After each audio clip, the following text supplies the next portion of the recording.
everyone. This is a different voice than you're used to in the Cycling Culture Club podcast. My name is Merida, and I'm one of the Culture Club's contributors, and also a big fan of Miles and his work. Miles works hard behind the scenes to get all of our stories out there through blogs, Instagram, podcast, or just in general networking. I mean, he is the guy to say your name in a crowd when you aren't there. And recently, he took home the Bike Biz Diversity Champion Award, which had me thinking, where is his platform? Where is his story? So I'm honored to flip the script and ask Miles some questions about Cycling Culture Club. And please be gentle. This is my first time in the host chair, and it's not as easy as Miles makes it sound. Hello. Hi, Miles. How are you doing today? Good to see you again. Yeah, you too. I'm very good. I'm intrigued by a slightly different scenario today that we have in front of us. So for those of you listening, Merida, who is one of my head cheerleaders, has insisted on reversing the roles today. And she would like to ask me a few questions. Yeah. So I'm relinquishing control, Yeah. much to my reticence, and I'll hand over to our guest host, Merida Miller. Yeah, thank you. And I'm honored to be here both in this position, and honored that you agreed to this flip of the script. I just know that so many of us know you, but also you're often not in the spotlight. And I thought it was such a great idea to put you in the spotlight, especially after what an amazing year you've had with Cycling Culture Club, and would love for any new people coming in to get to know you more. So yeah, I think we can just jump right into the first question, which is, in your words and from your heart, what is the mission of Cycling Culture Club? So it's a great question. And it's one that I sort of feel like I regurgitate all the time. So, it's one of those things that goes through a process of slight tweaks and adjustments every time I say it. But yeah. I guess broadly, and how I speak to most people, is to introduce Cycling Culture Club as a community. So we're a community of people who represent the rich and diverse culture of cycling. For me, what that really means is, beyond the guff and the marketing spiel, is can we be a group of people who can help diversify cycling for the better?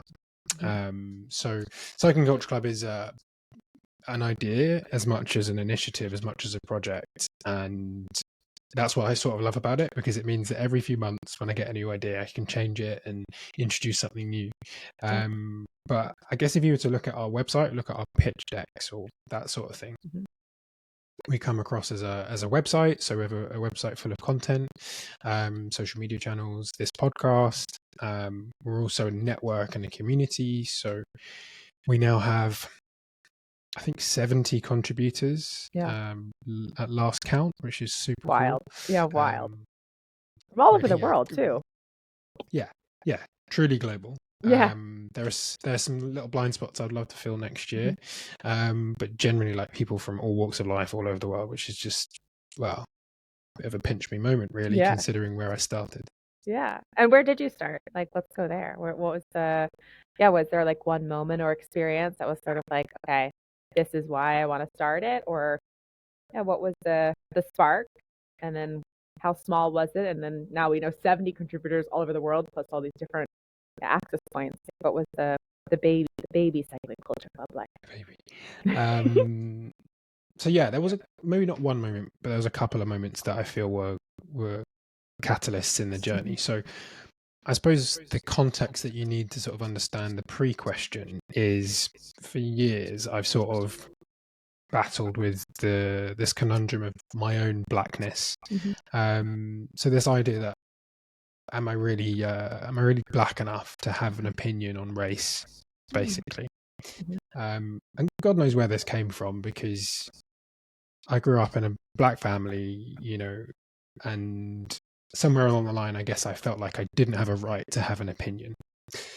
Now, I mentioned this to Justin Williams, who, for those of you listening who don't know, is the visionary behind Legion of LA. So the race team based in the US, who have done a lot of work to improve diversity in crit racing specifically, and many other things. And Justin himself is very vocal, very well known on the LA scene. And he was gracious enough to give me 10 or 15 minutes of his time at Sea Otter a few years ago. Yeah.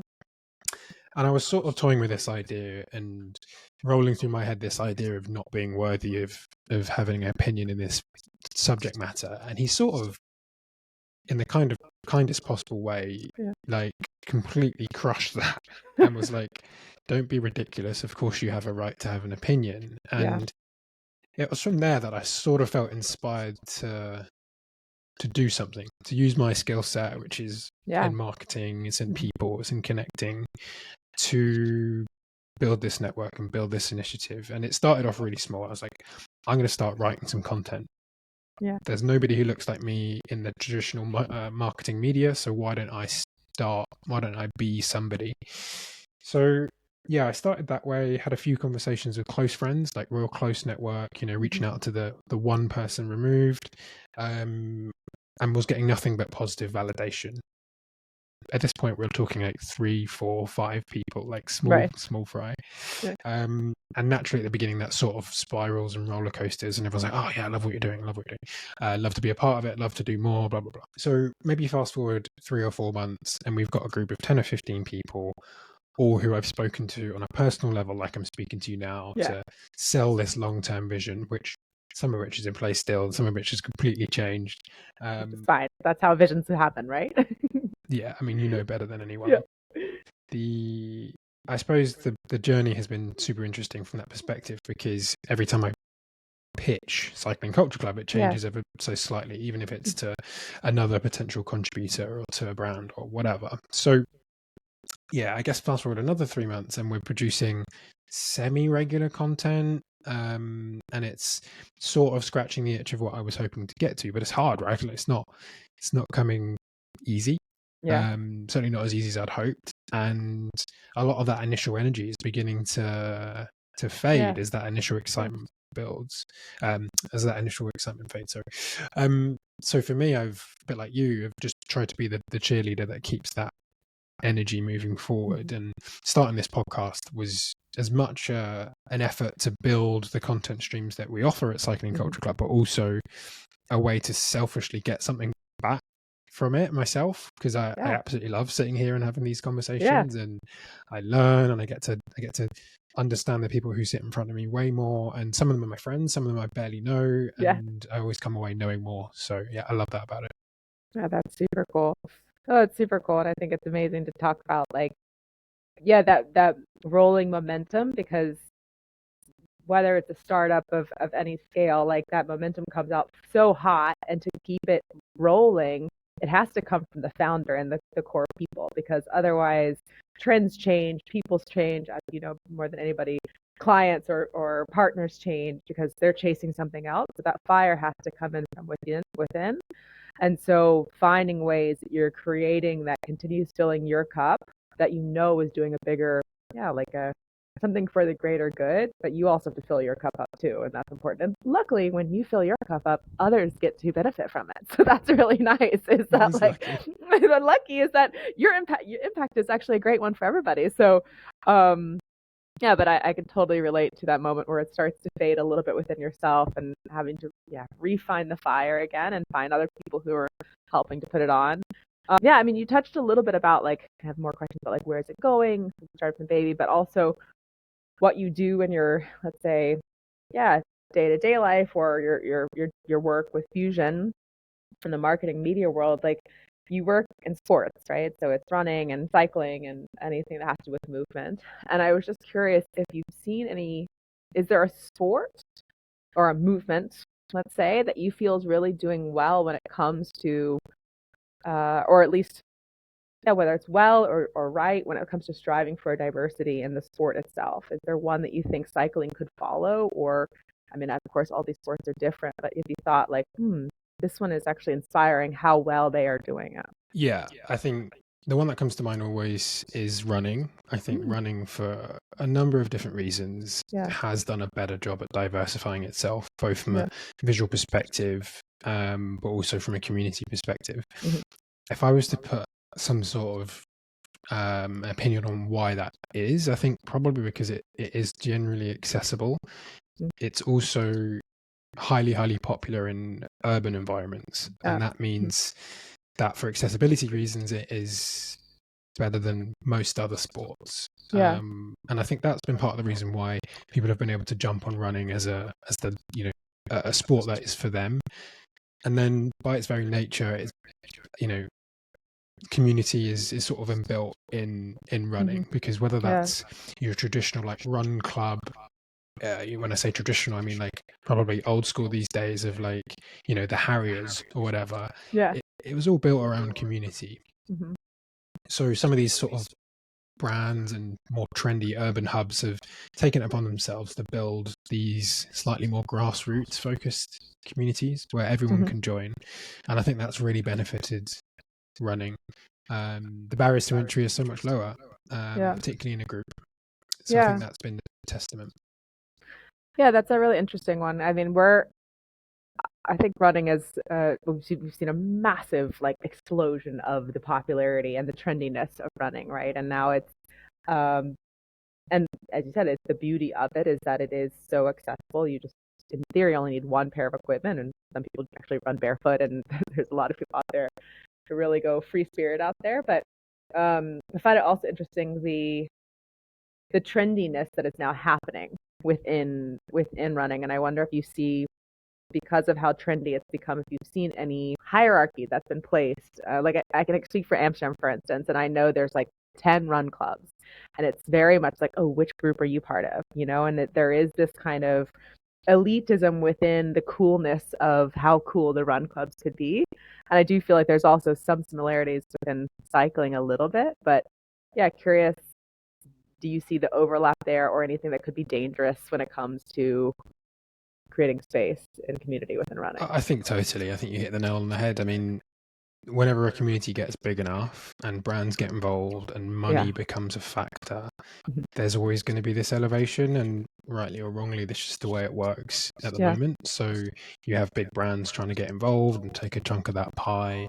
That drives up the value proposition within that sport, and then people have to either come along for the ride or fall out the bottom. Now, fortunately with running, there's enough spread of brands that if somebody pushes out at the top, there's still a bottom to accommodate, which I think is really one of the benefits of running, which cycling doesn't have so much.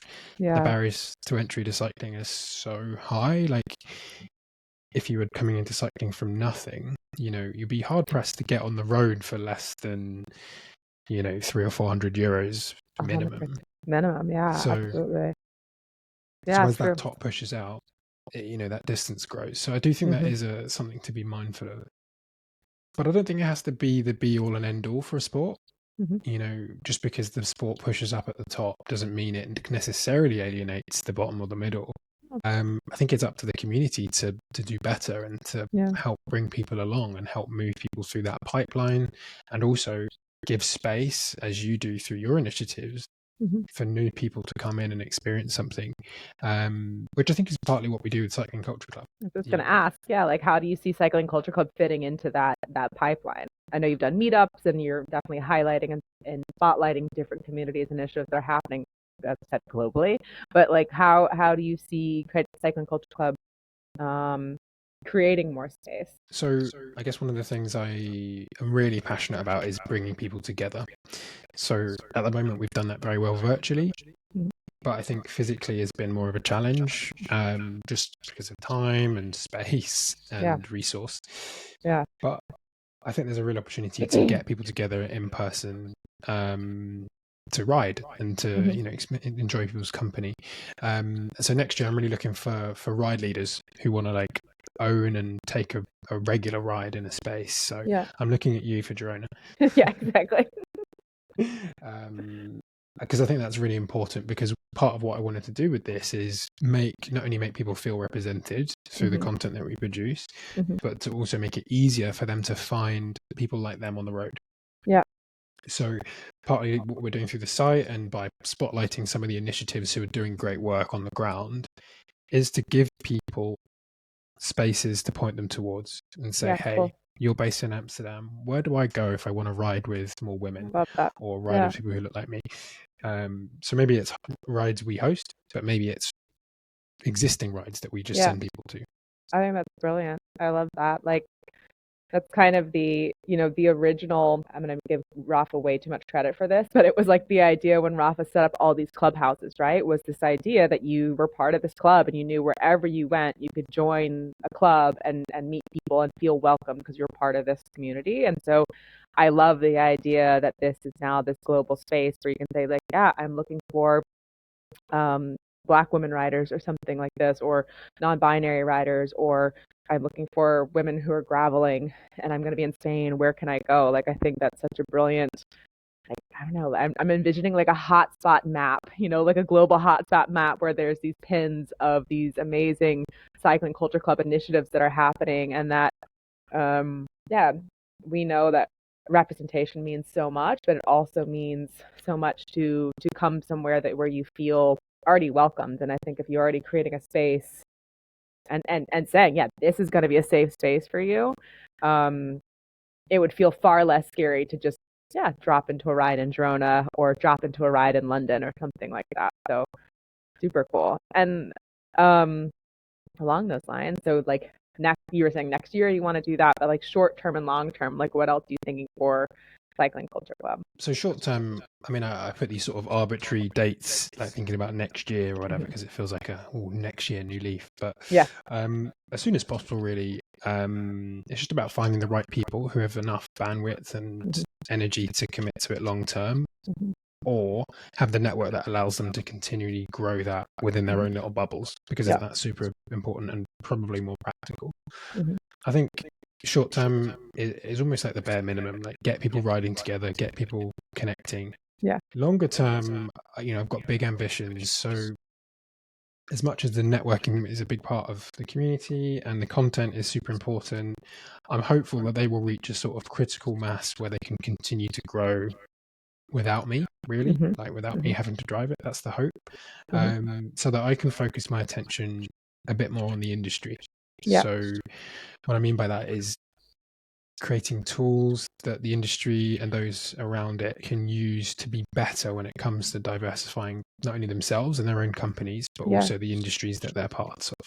So one such example is building a talent finder for the website. So if I'm working at SRAM and I want to do a shoot in LA, I want to be able to find a range of different people in a range of different abilities to be part of my shoot. And it should be easy. I should be able to throw in an address, throw in some criteria, and it spit out some examples of creators and models and maybe designers or whatever you might need for that production. So the vision is, it's not that far off. So one of the contributors, Alessandro, so big up Alessandro, has been helping me with the functionality behind that.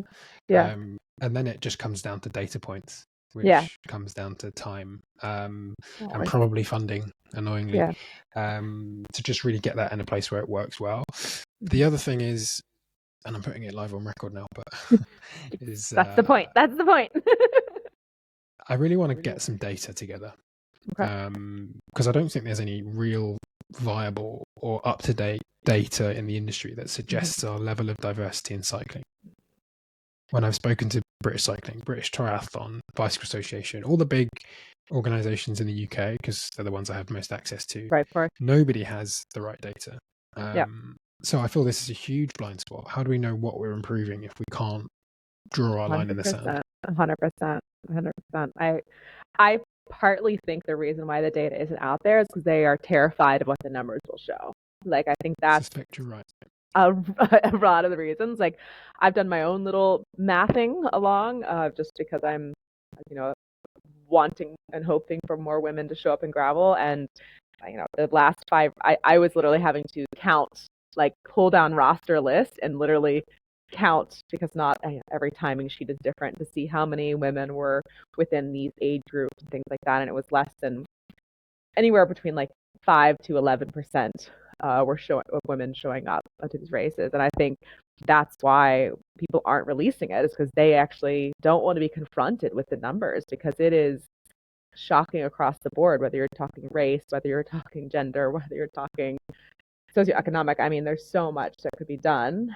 So I think that would be a brilliant thing that would be so helpful, because how can you say, not you, I'm talking the global brands who are saying, oh, we want to raise diversity in cycling. Well, then if you don't have those benchmark numbers, how can you say that you're growing it? So yeah, I think that would be super cool. Super cool. And also I just want to give a shout out to the current work that you are doing when it comes to talent and like helping people along. Like the WhatsApp group with all of the members is amazing. And I feel so like it's so cool that you're always sharing, but others are saying, yeah, there's a photo shoot here, or there's something here, and people are looking for this. So you're already doing the work, but I know you want to make it on like a website scale, which is great. But I can already envision that quite easily because it's already happening, which is really cool. I just never am in London at the time. And that's the thing, like the more awareness we have globally, the more people know about us, the more variety of stuff we get come across our door, right? So at the moment, it comes through my contacts who are largely UK-based because I'm UK-based. So it's very skewed that way. But as we broaden into the US and into Europe, hopefully we can see and more photographers get to know who we are. And then I get more messages to me about shoots in Spain or in Germany or whatever. And that's that's where I mean, like the ability to scale the awareness means we can scale the opportunities for people. Yeah. And it's part of the reason why, as fast as possible, I need to remove myself from the bottleneck, because I don't. You're only one person. Yeah, exactly. I can't field every message, and I will slow things down at some point. So this is what I'm constantly working towards. Yeah. No, but that's so smart. I remember when I was the first couple of years of starting Project Fearless, and I was just kind of like so overwhelmed and dizzy from the amount of things that were just coming in. And one of my board members said, like, the goal of a manager, right, or the goal of a CEO or something like that is to be able to remove themselves. Like, you should be the first person who can leave the company or whatever, and the company still run. And at first I was like, oh, how could it's my baby? How could it still run without me?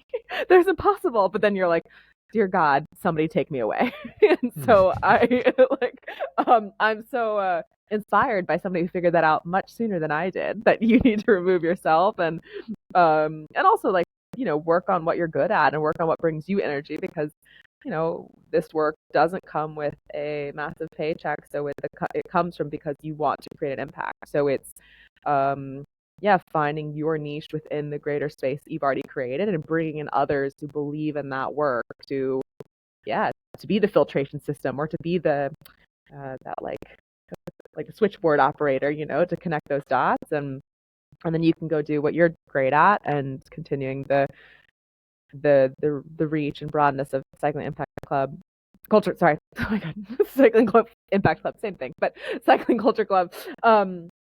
And broadening that impact and bringing in people who also want to help you bring that impact, which is great. And yeah, totally. Speaking of like that and the broadness, or sorry, were you going to say something? No, I need to, I guess, congratulate you on the progress that you've made, not only for, your recent exit of Project Fearless, but also before that, building a board of people who you could trust. So I need to pick your brain sometime about the best way of bringing in, finding those people. I think I've said to you before, but I can't expect people to have the same level of energy and commitment that I do, but I need to find some people with a fraction of that, with the bandwidth to offer, because don't get me wrong, all of our contributors are fantastic, but everyone's super busy, very limited on time, and as I say, I can't expect them to have the exact same drive that I do to do what I'm doing. So it's a bit of a journey. It is a journey, but like the mission attracts people for different reasons, right? Like, I'm obviously part of Cycling Culture Club, although for the same reason as that, wanting to extend diversity within cycling and see the big need and how that could be, cycling could be a much more inclusive, much more beautiful space. But my reason for being here is different than yours, right? And I think that's the beauty of it, and that's also similar to Project Fearless, is that people on my team don't have the same lived experience as me, but they align with the mission and see that vision and are getting something personally out of it, and I think that's all the contributors coming in their different levels of space that they have and their levels of commitment. And I think the more Cycling Culture Club gets out there, the more the mission gets out there, which is also why I wanted to do this. It's like so people can really get to know the person behind behind the beast, behind this incredible organism that you've created, so they can, who knows who's listening. If you're listening, come join the team, is what we're saying. But yeah, I mean, maybe that's a good question, is like, how can people get involved in a real way? Of course, like, I know you're always calling for contributors, but like, maybe you can explain a bit more what that means. Like, is it always somebody having to write, or is it somebody who can, what ways can people be involved in both a big and small way, given we know the world's demanding as it is? So how can they contribute? Yeah, I think it's really key, like finding a balance of people that is sustainable and doesn't feel too big, because it's something that puts a lot of people off. So there's loads of different ways. So as small as, connecting with a member of the community and saying, hey, super small, super low lift. And I hope anyone would feel comfortable doing that, and anyone would feel comfortable reaching out to me or anybody in the group to say, oh yeah, how do I find people like me? What's the deal? Even being able to share the stuff that we're putting out. So on social, we're obviously putting out a variety of stuff, some written articles, some podcasts, some other. With Instagram these days, it's so easy just to repost stuff and just get it on your feed so that others can see it. Really low lift, very low jeopardy, but genuinely helpful. If one other person sees a post and it helps them, then great. So like when we did our podcast together, I know it reached loads of your community and Seb's community, and sometimes it's like, oh, all these people that hadn't connected before now follow us and now follow along, which is great. So I guess there's like those really small like token gestures that hopefully anyone can do without putting their head above the parapet. I guess slightly more involved is coming on board to be a contributor. So that really entails a number of things. Firstly, it's you become part of a slightly more inner sanctum. We have a WhatsApp group, as we've spoken about, and we try and just give space to one another and empower and celebrate and share opportunities and build people up, and that just gives you access to that. I don't really need anybody to do anything specific, but being part of that and helping to spread the word and get it in front of your audience, no matter how big or small, is the biggest value I can ask of anybody. That said, like the site is driven on user content, like any media website, and my goal really is to build a site that's alive and updated so that we can not rival Cycling Weekly or whatever. It's not about doing what they're doing, it's about providing content that's a bit different, that is featuring voices from people who are not well represented in mainstream media, and to do that I need people to help generate that content. I can write a certain amount of it, and I do, and they've got a few contributors who give up more time than others to write, maybe because they're more comfortable with that, which is fine. But then I think there's also other ways that we can grab like experiences from people. So on the podcast, for example, you sit down in front of me for an hour, guaranteed I'll get some good stories out of you. That's one of my few talents, and I'm happy to rest on that laurel. That means that we can get your story in front of more people, even if you're not a writer. I think beyond that, I'm open to like creative approaches to how we can get different faces out there. So imagine race reports like you've written, or even like how-to videos that you're posting on YouTube or Instagram anyway. Like, let's repost them on the site. Like some people won't have seen them, you'll find new people. I like the idea of like local route communities where someone says, oh, I've got this great route in Malaysia, here, put this here, whatever.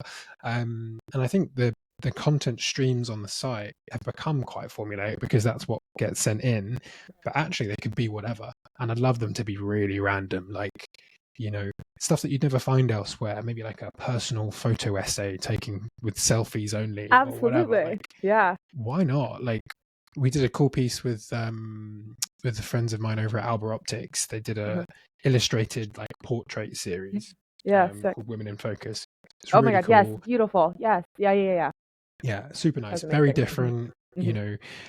Gave a chance for 5 women to spotlight their stories, or 6 women to spotlight their stories. And it was really interesting and very different from anything else we've done. And I really love that. That feels like the opportunity. People get quite scared about this idea of like sharing themselves on the Mm-hmm. page, and I get that.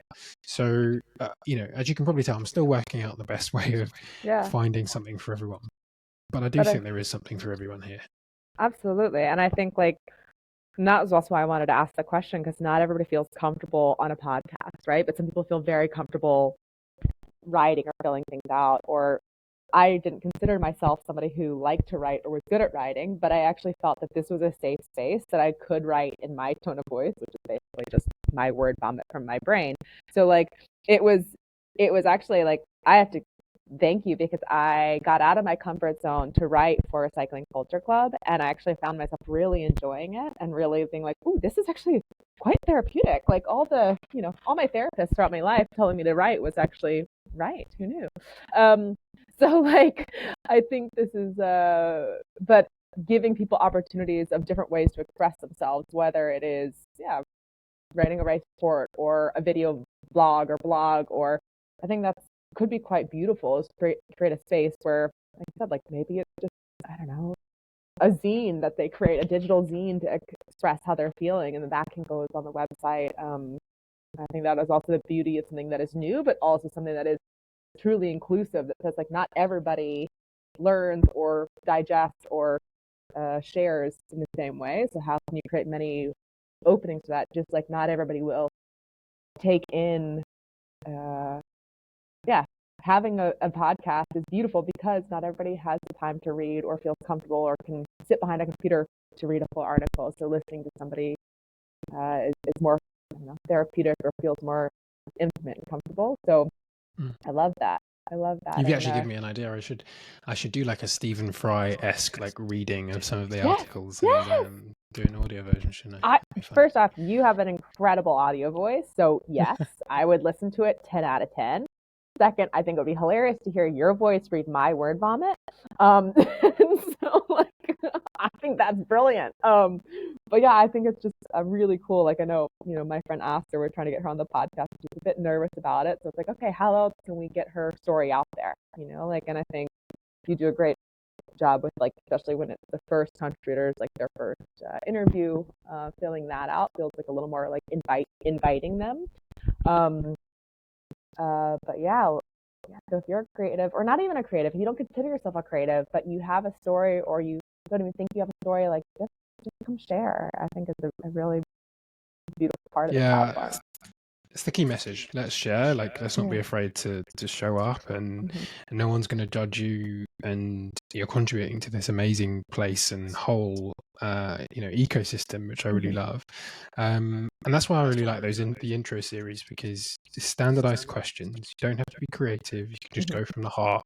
Some people go really deep and spill their lives out, and I love it. And some people are much more cautious, and that's fine, but you get a sense of who those people are, and then you have some imagery so you can understand their place in the world. And I've just started to sort of slowly but carefully nudge people into, are you open to having a discussion about diversity more openly? Some people are, some people aren't, and I'm perfectly fine either way. But I've had some amazing pieces of writing in terms of, I had this experience, or even some people who I'm like, what's your experience with diversity? And it's been great. I've been really well welcomed. I've got a great community around me. And I'm like, okay. And that fills me up with, it's not all negative. And most of it isn't negative. Most of it is constructive and progressive. But sometimes people have really good experiences, and it's great to share those. Absolutely. I think just to close off your point, though, as the contributor thing, what does that really mean? I guess a stage above contributor is, or the development of that is, can you bring something to the organization of this thing? I am one person. I'm able to do so much, but I also don't have all the skills. So if somebody out there listening feels they've got something to offer, could be really random, it could be very mainstream, but I'd love to hear from you, because I need the help, and I need the skills. And I'm going to follow up with a very practical question on that, is like, how do they find you? So like, how would they know, and where would they find to reach out to you to say like, hey, Miles, I heard this, or I saw this. I'm a video editor, or I'm a sound editor. Do you need me? Do you need my time 4 hours a week? Like, how would somebody find you, or what's the best way to contact you to let somebody let you know they want to help? I suppose the easiest and cleanest is just send us a DM on Instagram. So you can find us at Cycling Culture Club.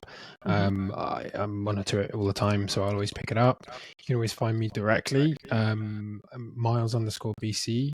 But I think probably easiest is via the main Instagram, or there's a contact page on the website. Okay, perfect.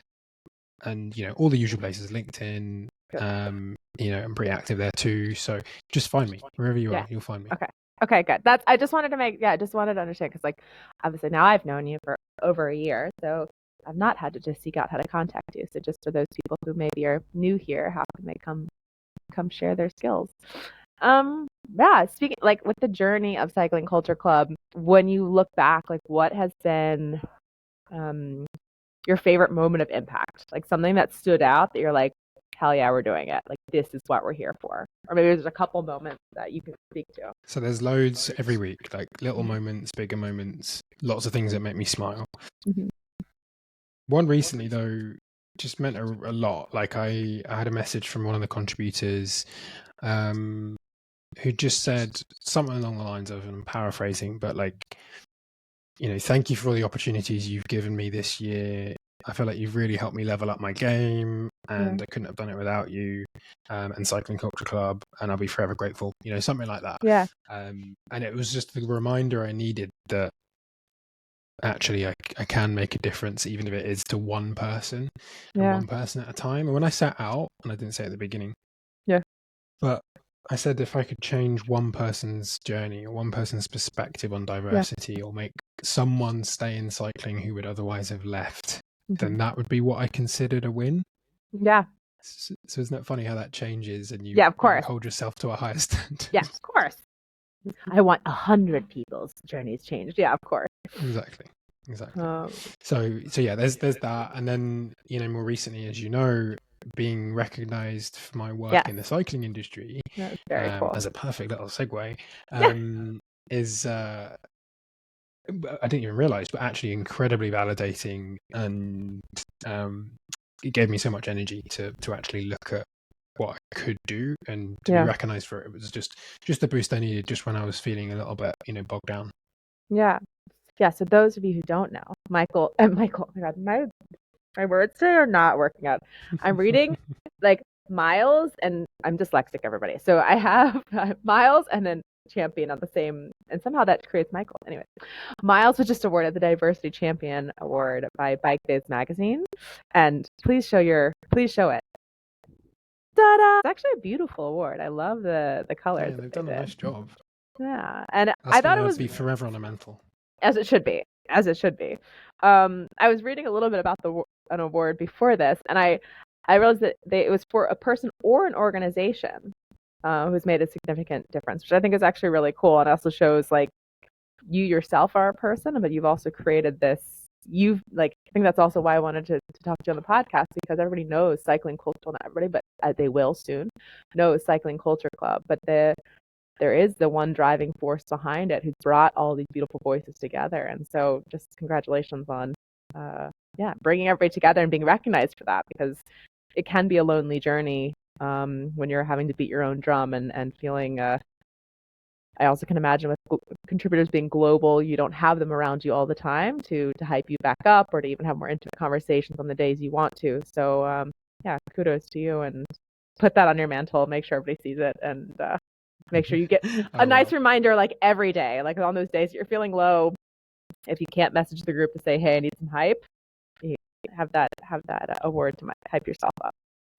Yeah, it's really good. And what I hope for future years is that, again, to my point on stepping away, that, in future years it says Cycling Culture Club on here instead of my name. Yeah.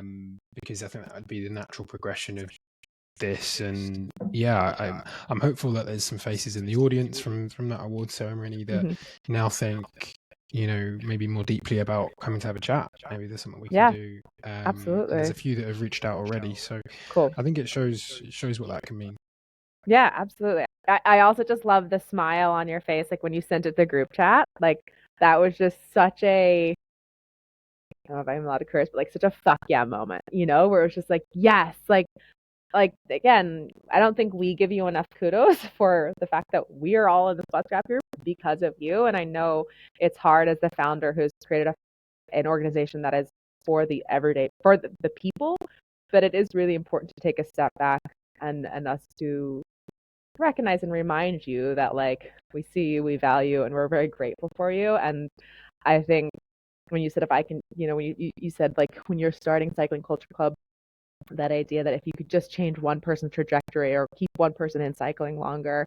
And I think the beauty of the type of work that you are doing and the impact that you want to create is that it's not just that one person, right? Like it's a ripple effect impact. So like that one person you empower to stay longer, I would hope that they're probably going to bring somebody else into that space as well, because they're going to remember what it felt like to be out and then what it felt like to be in and feel seen.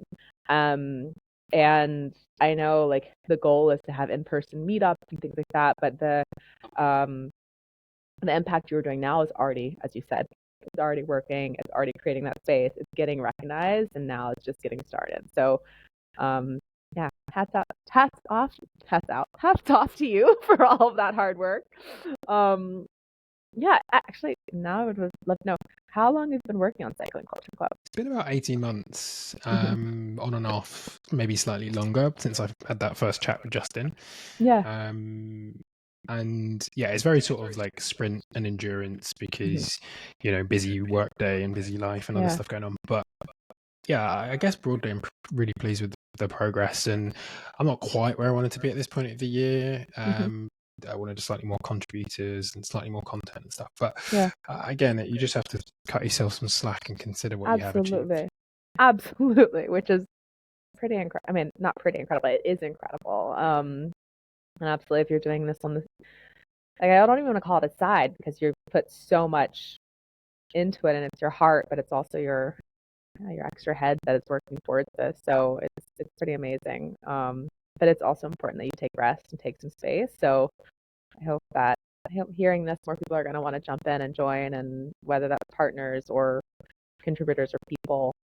I know I still owe you a role model article, but yeah, so it will get there and when the time comes. But I'm also I'm always like, I think that's the other cool thing about Cycling Culture Club is that there's so many cool people in the community already, but now I'm always like, when I'm out meeting new people, one, curious if they're already part of it and I don't know it, and two, like, okay, how can we bring them in? Like, how can we share their story and how can we amplify this? Because there's so many unsung stories, which I think is what is it like? Not a shame, but it is like we want to get them out there, and yeah, you're creating that space for it. So I really appreciate that, and excited to see who else comes to the table this year and next year, or to the podcast table. Me too. I mean, it's like, you know, you meet people every week who have great stories, and I think that's what is so amazing about this space. You know, there's people with loads of experience, with very little experience in cycling, and the way they can often, you know, eloquently explain their journey, and I can really like get into it is fascinating. And I think, yeah, I'd love for the 70 people that we have to bring in one more. I mean, imagine what that looks like. This can exponentially increase and bring in more people, and that is a world I absolutely want to see. Yeah, absolutely. And with the in-persons, like, how can people be involved? Like, I know you said you're based in London, so that's also sometimes hard, where it's like and it seems like there's a lot of cool stuff happening in London, but maybe that is because like there's a core community of the Cycling Culture Club within the London space. Yeah, I guess I have two questions here. One, why do you think that is? Like, why do you think London has this hub for whether it's more diverse voices or more diverse people who are creating these spaces than other cities? And do you think, or is that just my outside point of view? No, I think you're right. I think London is particularly diverse as a city, you know, super multicultural in general. So when you extrapolate that down to cyclists, I think that's just naturally higher. But I do think there's been particular push from loads of initiatives to really make a difference. So, Yeah. I could shout them out all day, but Yeah. people like Cycle Sisters and Chain Gang Cyclists and Upcycle, lots of people doing great stuff in London, and maybe that's a circle it's been created for itself. Or maybe it's just a byproduct of having a city that is more diverse. But part of why I want to keep this growing globally is to understand where those pockets are in other cities, because I know for a fact LA is one of those places. Yeah. But I know there'll be others around the world too, and probably others that we can help change. So like Girona is a good example. I speak to Marty, who you may know, regularly about this, and he's always like, "Oh yeah, there's folks here. There are people here, but they're just not really forming this sort of connected community." And yeah, I've tried, but I think it's still early days. But how would you build something that's a bit more tangible somewhere like Girona, so that your next person who moves to Girona is a person of color or is a non-binary woman or whoever? And I think that is really exciting for me. Yeah, super cool. I'm excited for this map. Now in my head is like the map that you were saying of like all these initiatives and meetups and groups that are doing things, because also, we could all learn from each other and be inspired by what these spaces are doing. And I think that's also sometimes a daunting thing of like, you don't have to recreate the wheel. Like you can also just learn from these amazing initiatives and say like, okay, like can I make a branch of that here? Or even being a cycling culture club representative and say like, hey Miles, can you help me like connect me with somebody in Girona because I want to create a space here for whoever. I think I'm very excited for that next step. I think that's really cool. And I have some ideas that I'm going to pitch you offline. Please do. I The need second it. the podcast ends. I have some ideas. Yeah, super cool. Well, great. Well, is there anything else? Like, I don't know. This is my first time hosting, so apologies because I'm stumbling through, but I also am just curious. But is there anything you would, I don't know, I had this question down and I remember I would get angry when people would ask me for Project Fearless, but I'm going to ask you because I do think sometimes it helps really break it down for people who maybe don't have a lived experience in understanding why diversity is important or needed. But yeah, let's end on one question. It's like, why is Cycling Culture Club needed? So I wish we lived in a world where it wasn't. But that's not our reality. It's needed because cycling, which is one of many, many spaces, is chronically underrepresented by the most of the population. So typically it's been very white, very male, very straight, all of those things. And therefore people like me, people like you, people like the others who will be listening to this podcast don't necessarily feel like there's a space for them. And that's not true. Like cycling is for everyone. Cycling should be for everyone. And Cycling Culture Club plays a very small part, but a part nonetheless in opening cycling to a wider range of people, by creating a space where people do feel represented, where they feel they can have a voice, where they see a face next to them who looks like them, where they can use one of our tools to find a ride that's full of people like them. And suddenly what do you get? You get accessibility into a sport that previously you were nervous about or cautious about, because when you saw images of cycling like in the Tour de France, which is one of the only mainstream races in the world, and it's overwhelmingly white. There's one African rider there this year. So if you look at that, you think, this is probably not a sport for me. Maybe I'll go play golf, or maybe I'll go and do something else. Maybe I'll go play football, which is better represented, So I think that's why this is needed. And it's no slight on the existing media in cycling. They have their own challenges. But because the writers within media are not from diverse backgrounds, there is no visibility in our biggest window into cycling. So this is partly what I'm trying to solve. You're working towards it. I mean, already just because of Cycling Culture Club, I know so many more diverse initiatives. A lot in London, as I said, but you all just seem to have like really cool stuff going on. I'm getting really FOMO, but yeah, I'm learning so much about initiatives, but people and storytelling, and so you are working towards that, which I really appreciate, and I'm grateful you're doing the work because I know it's a lot of work. So Thank you. No, I really appreciate it. And thank you for taking the time to ask me questions. It's always infinitely helpful to work out how I how can I articulate what is quite complex and hopefully bring it to the audience in a way that it gives them reaffirmation of what I'm trying to build, and also good for me to remember, like, what did you say you were going to do? And it's getting dark early here and it's nearly winter, but that's like the time to knuckle down and really like figure out what we're going to do in the next 12 months. Yeah, well, you said it. So when you need help, just re-listen to this so you know where you're going.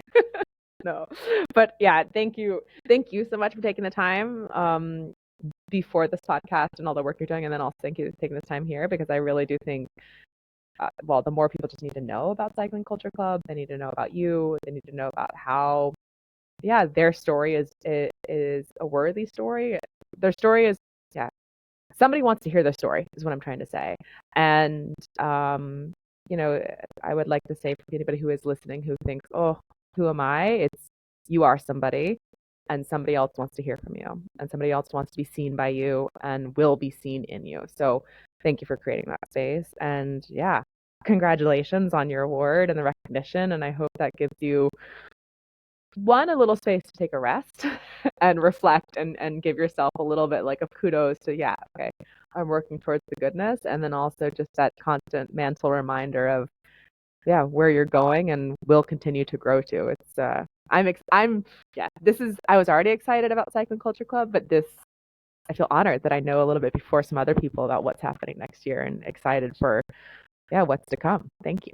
I guess just moral story is I hope you can take a pause after that, getting the award, to reflect and give yourself kudos, because it's incredibly important. And it's we wouldn't be here and having this conversation obviously without you, and we need you, and we need that spark and that energy to keep us going. But also I hope that this gives the space and confidence to others to say, oh, maybe I'm going to tell my story and continue broadening this. And I'm just excited for next year. Like, I feel honored that I'm hearing a little bit of the secrets before what's coming, and excited to follow along and contribute where I can. And thanks for your time. Thanks, Merida. Appreciate it.